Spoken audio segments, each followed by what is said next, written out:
Chapter 21. The College of Athletic Arts. Dorothy and her friends arrived at the royal palace at an opportune time, for Ozma was holding high court in her throne room, where Professor H.M. Wogglebug, T.E., was appealing to her to punish some of the students of the Royal Athletic College, of which he was the principal. This college is located in the Munchkin country, but not far from the Emerald City. To enable the students to devote their entire time to athletic exercises, such as boating, football, and the like, Professor Wogglebug had invented an assortment of tablets of learning. One of these tablets, eaten by a scholar after breakfast, would instantly enable him to understand arithmetic or algebra or any other branch of mathematics. Another tablet eaten after lunch gave a student a complete knowledge of geography. Another tablet made it possible for the eater to spell the most difficult words, and still another enabled him to write a beautiful hand. There were tablets for history, mechanics, home cooking, and agriculture, and it mattered not whether a boy or a girl was stupid or bright, for the tablets taught them everything in the twinkling of an eye.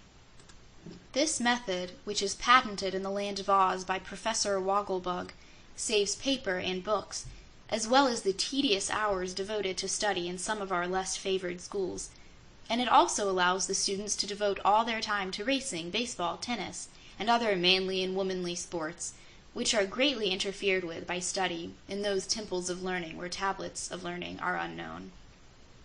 But it so happened that Professor Wogglebug, who had invented so much that he had acquired the habit, carelessly invented a square meal tablet, which was no bigger than your little fingernail, but contained, in condensed form, equal of a bowl of soup, a portion of fried fish, a roast, a salad, and a dessert, all of which gave the same nourishment as a square meal. Their professor was so proud of these square meal tablets that he began to feed them to the students at his college instead of other food, but the boys and girls objected because they wanted food that they could enjoy the taste of.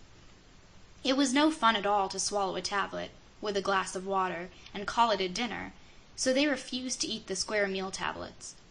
Professor Wogglebug insisted, and the result was that the senior class seized the learned professor one day and threw him into the river, clothes and all. Everyone knows that a Wogglebug cannot swim, and so the inventor of the wonderful square meal tablets lay helpless on the bottom of the river for 3 days before a fisherman caught one of his legs on a fish hook and dragged him out upon the bank. The learned professor was naturally indignant at such treatment, and so he brought the entire senior class to the Emerald City and appealed to Ozma of Oz to punish them for their rebellion. I do not suppose the girl ruler was very severe with the rebellious boys and girls, because she had herself refused to eat the square meal tablets in place of food.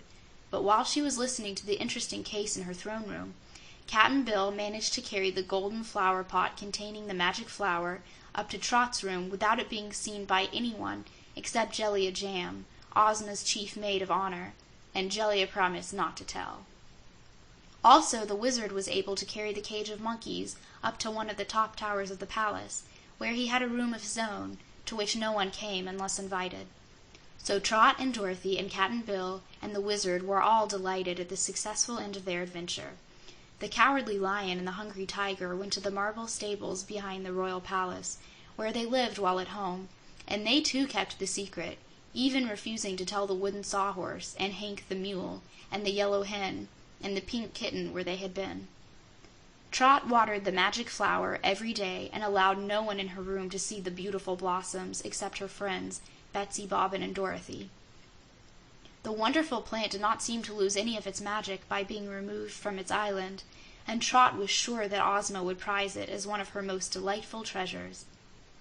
Up in his tower, the little Wizard of Oz began training his 12 tiny monkeys, and the little creatures were so intelligent that they learned every trick the wizard tried to teach them. The wizard treated them with great kindness and gentleness, and gave them the food that monkeys love best, so they promised to do their best on the great occasion of Ozma's birthday. End of Chapter 21.